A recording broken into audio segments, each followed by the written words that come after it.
Okay, so welcome back, guys, to another episode of the Athenianos podcast. Today will be part two of the relationship between perceived power and amount of that perceived power that you're willing to wield. Um, Now, the first video, which I believe is episode 32, which you can go check out, was really about me explaining why the relationship between the amount of perceived power that people have and the percentage of that perceived power that they're willing to wield is roughly equal to the relationship of the graph y equals x squared, or more specifically, I say y equals x minus 5 squared, where 10 is the most amount of perceived power and 0 is the least amount of perceived power. And in the first video, I explained that and talk about how that can apply to political situations, like revolutions, and also I briefly touched on how it can apply to everyday situations. Now, that's really where I want to pick up today, because we talked about how it could apply to Twitter situations and things like job activity and how workers behave in a job scenario. But now I want to kind of show how it can apply to even more aspects. So you have things like take a football or soccer game, let's say. Let's say you have one team is down by 3 goals. The other team is obviously up by 3 goals. And let's say you have 15 minutes left in the game. What you're likely to see is a team that is losing as the time in the game gets lower and lower. The team that's losing, their perceived power or the amount of power they have that they think they have to come back in the game gets lower and lower. They're likely to take more drastic actions during that game. So things like pulling the goalie, things like moving all the defensive players up to the top of the box, or things like replacing their defensive players with offensive players. And you can see this in hockey too, where teams will pull their goalie. Or you can see this in things like basketball or football even, like when the last play of the game, when they have nothing left, they do what's called the Hail Mary. They throw a really long pass and risk it all. And this can also apply to things like arguments, right? Because let's say you have a scenario where one person is losing an argument, and all of their evidence and their points are getting refuted, and they know they're in a hole, in a rabbit hole. And the other person is making all the strong points and feels like they're in control of this argument and they're about to win. What you're likely to see happen is the person who is winning the argument will likely, as they kind of start to win the argument more and more, the claims they make will likely probably be larger and bigger and more generalizable. And at the same time, the person who's losing the argument, as they get more into a rabbit hole, they'll start to throw everything they have. So they'll start to launch trivial attacks, personal attacks. They'll start to get really angry and probably start to throw fury into there. I'm sure if you're listening, you have this experience where you're in an argument with a friend, with a sibling, when parents argue. When one gets frustrated and feels like they're losing the argument, that's when, the gloves come off, so to speak, and the fists come, and it's can apply to all kinds of scenarios. And the reason I think it's important is not just to say, "Oh, look, this phenomenon happens. Look, I'm right." No, I think the point of this is to say that we can use it. If I'm right, we can use it to anticipate our own actions and recognize how we will act and kind of find ways to change that if you think that's a good idea. And at the same time, we can anticipate others' actions. So let's use the argument example for instance. Let's say you know that you're in an argument, and you know that you're on the side of the person who's winning the argument. and you can see that your position is getting stronger and stronger and stronger, then you can know from your own perspective that you are likely to make more generalizable claims and start to kind of get loose with it. And you can see this in a tennis game or sports match or whatever. If you're up, let's say five in a set, 5 games to love, 5-0, and let's say you're serving and you know that you're about to win and you're have all this strength, you're likely to get a little bit loose, right? And start to do fancy things and really go for it, right? That's when you see people take huge shots and swing really hard, because they're like, I'm not really in danger of losing that much, and so you have to know that you're likely going to take those stronger swings, those stronger stances when you start to feel yourself and your position get better and better and have more power. And at the same time, you have to know that you can anticipate that the person on the opposite spectrum of that, the team that's losing, the opponent or the person who you're arguing against, as their position starts to get weaker and weaker, and they perceive that they have less and less of a chance to win the argument, to win the match, to make a convincing point, etc. They're likely to get more and more radical and just start throwing personal attacks, and rage at you and get really personal, and risk a lot of things. And you have to know that. And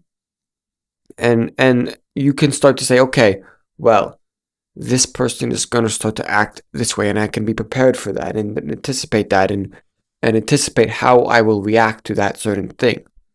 And on the opposite end of the spectrum, if you're in the position of you're losing the match, let's say, and you're losing the match, you're losing the argument, you're losing the football or basketball or soccer game, whatever, you can say, look, as my opponent's position starts to get stronger and stronger and he feels like he has more and more power, what he's likely to do is start to take bigger and bigger and bigger risks. And how can then, if you're in that weaker position, you can say, okay, how can I use that knowledge and anticipate how he's going to react?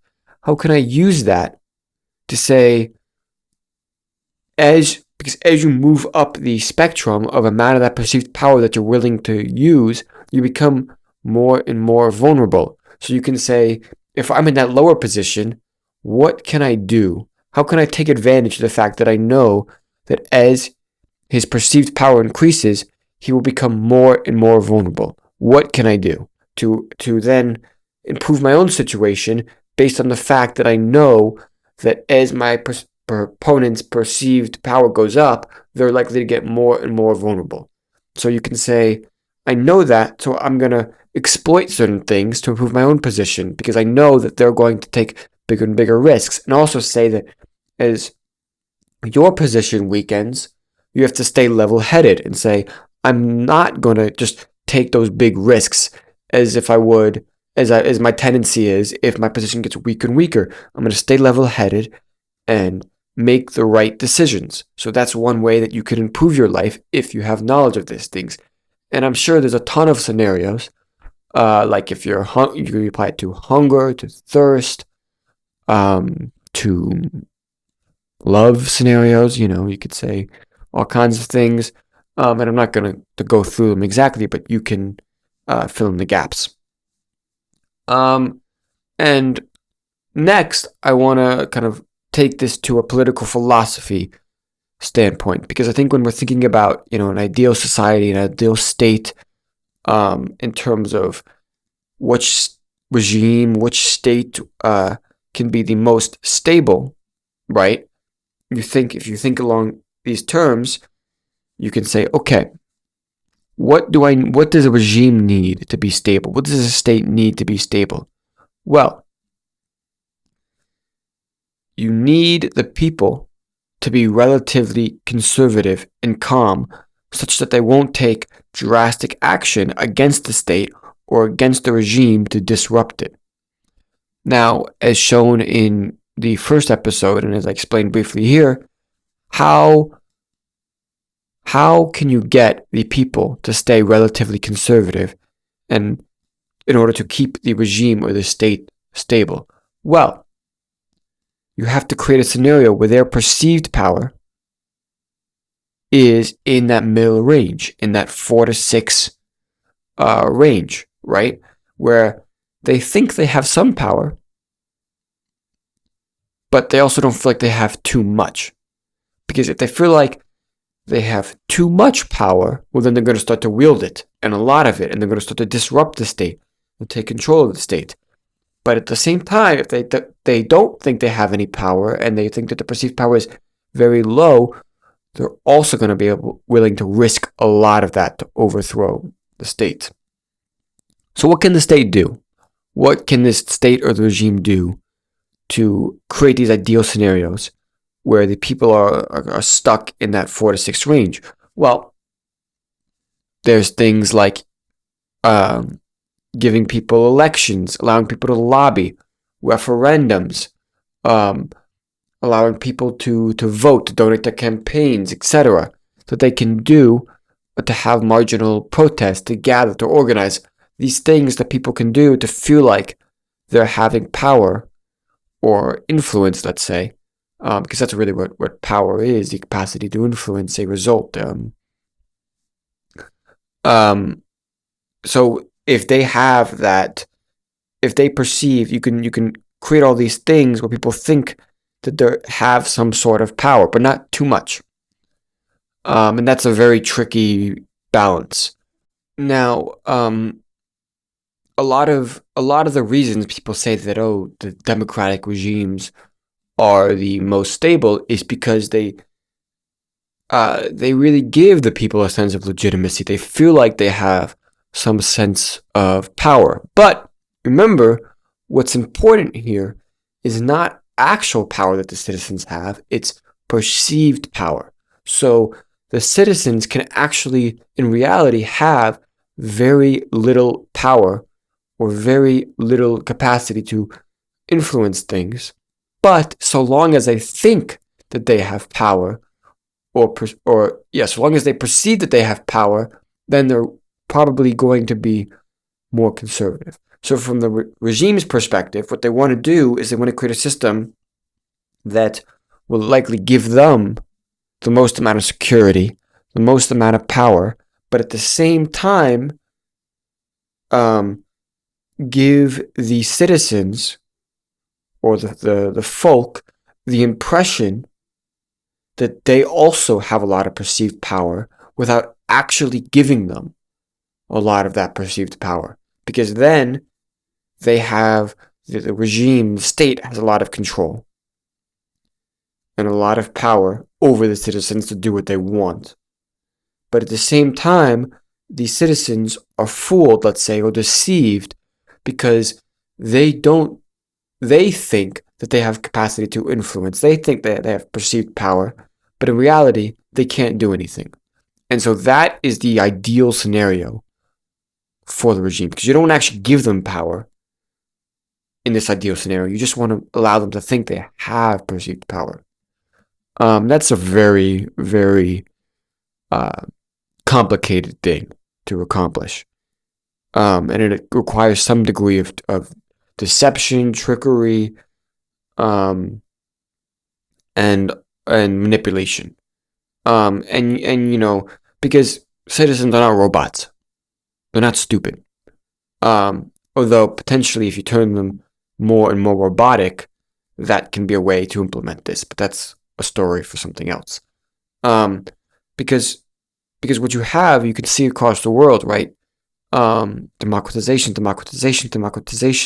But in a lot of countries, what you actually have, and a lot of authoritarian countries do this, is what is called illiberal democracies, which essentially the state holds elections, right? Every cycle, let's say. And so the people go out and they vote and they think they have some opportunity to influence things and change things, etc. But in reality, they don't. and the results are kind of fixed, right? So you have things like Russia's the obvious example, where you have elections every 6 or 4, I don't know, 6 or 4 years, but in reality, um, Putin is the only person that's going to get elected each time.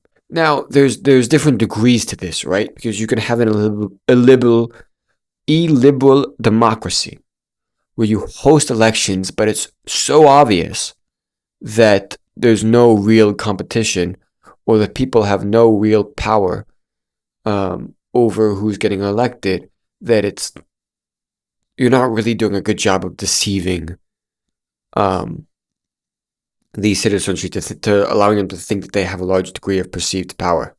I would say in the Russia case, what's more happens is overt power, overt control, which is something different, which um, is a different discussion.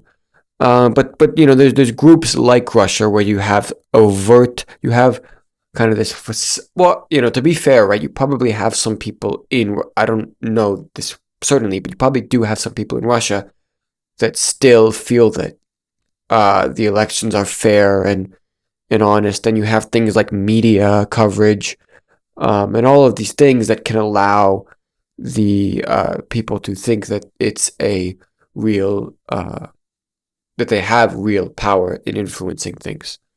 Now, I don't want to get too much into the Russia case specifically, but you kind of have categories like this where there's an election, but in reality, the people don't have much control. And it's likely that when you have a very educated group of people, they're unlikely to be fooled by this. But then you have kind of what I would call the next tier of illiberal democracies, which is they are fair elections and free elections, but the reason that they may not be fair is more complicated. And these are things like, I would say, the case in Hungary, the case in Turkey. I can't think of any more examples, but like off the top of my head, but there are more, where you have scenarios where there are elections, they do count ballots, they do all these things, but as I said, what you have is essentially state-controlled media, state-controlled narratives. You have heavily oppositional candidate suppression. And so the people can go out and vote and like count the tallies and whatever. But at the same time, one specific party or one specific Bolivia is another example. You have one specific party or one specific candidate that will almost always win. Because they have done things outside of the electoral process to influence or increase their power and decrease the citizens' power. Now, this is likely to do a better job at deceiving people, and is likely to be better at keeping the citizenry in check, because it can allow for plausible deniability in terms of undemocraticness. And if you're not really paying attention really hard or studying this in depth, it's not obvious. And then you have the next tier, which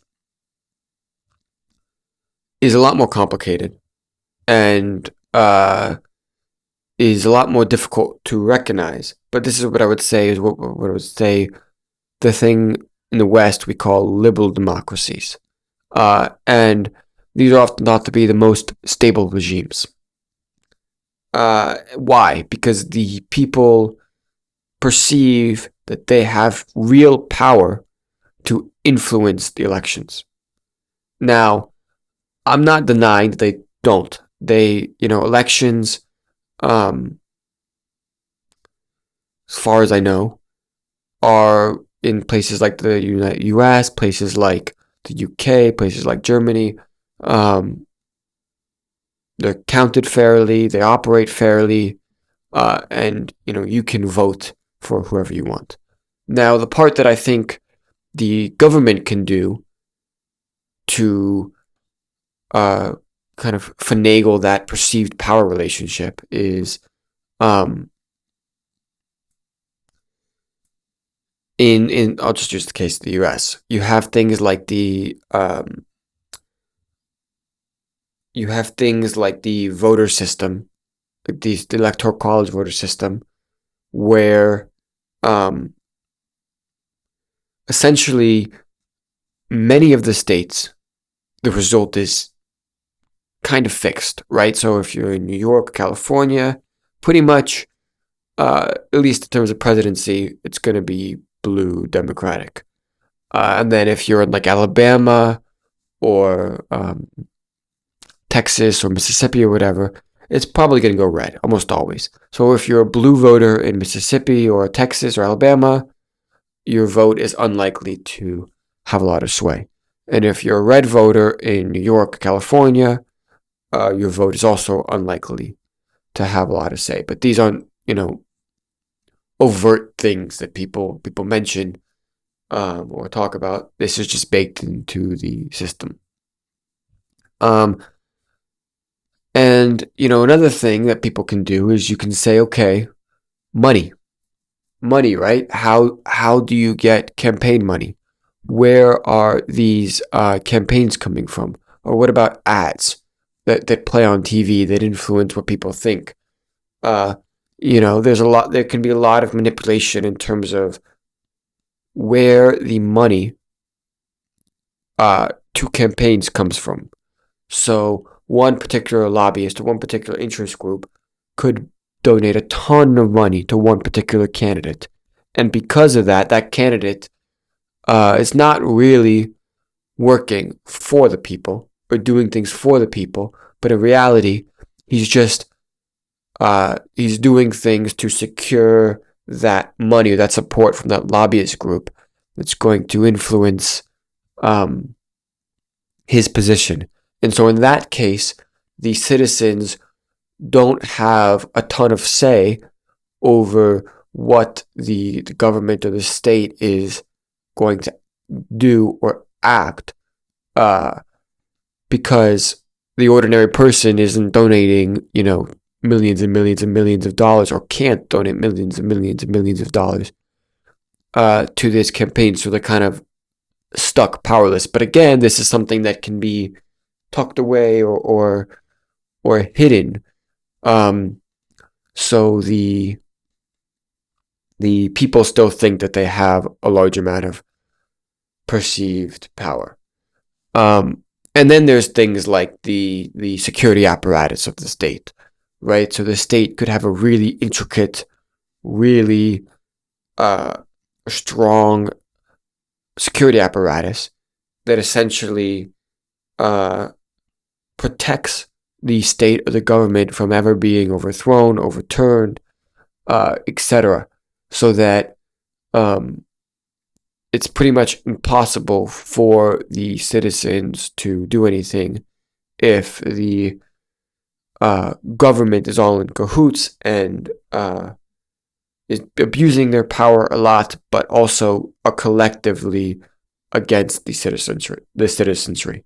I'm not saying this happens, but this could be the case.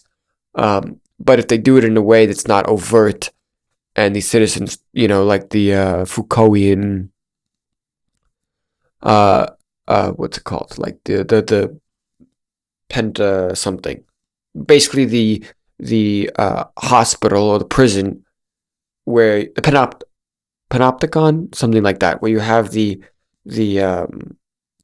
prison, surveillance prison, where the prisoners don't know that they're being watched at all times, and they don't know that somebody's watching them, so they think they have all this freedom, but in reality, they're trapped and constantly being surveyed, and that potentially could happen in one of these liberal democracies where the people don't know that they're being surveyed because it's not overt and the oppression is not overt, but at the same time they are, but also at the same time, they think that they have a lot of power to influence things because of the systems. Um, so that's kind of the last degree of way in which the liberal democracies could create the scenario where they have a large amount of power, but at the same time allow the majority of their citizenry to also have a large amount of perceived power, not hard power, not real power, but perceived power. Um, Now, I think that's probably going to conclude the end of this video, but I just want to say roughly, there's also an interesting case in terms of like overt dictators, overt tyrants, because in that case, the perceived power and the actual power, the relationship um, is very mirrored or very together.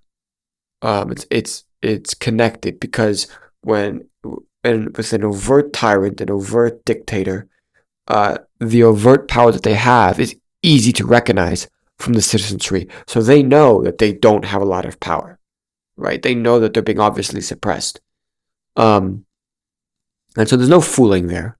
So the actual oppression, the actual suppression, is translated into Lowe's amount of perceived power. And also the actual power that these overt people have also translated into actual high amounts of perceived power. And so when the actual amount of power and maps onto the amount of perceived power, then you have a very unstable state in a dynamic relationship where essentially the state can't or won't be able to exercise large amounts of overt power because the citizens will recognize that and recognize that, okay, our perceived power is very low. So therefore they will take drastic action against that government. And there's that relationship again when you have the two sides of the y equals x squared graph when the dictators or tyrants go way up in perceived power, and therefore the citizenry goes down in perceived power. Those two things will both go up in the amount of risks or percentage of that perceived power that they're willing to wield, and so you'll likely have clashes and revolutions and chances to overthrow that regime. And so, yeah, that's pretty much all I have to say about this. Like I said, if you missed the first video, it's episode 32, go back and watch. And if you're new here, please like the podcast, hit the follow button, give us a 5-star review, much appreciated, and please share it with your friends if you have the chance. So yes, thank you so much, and see you next time.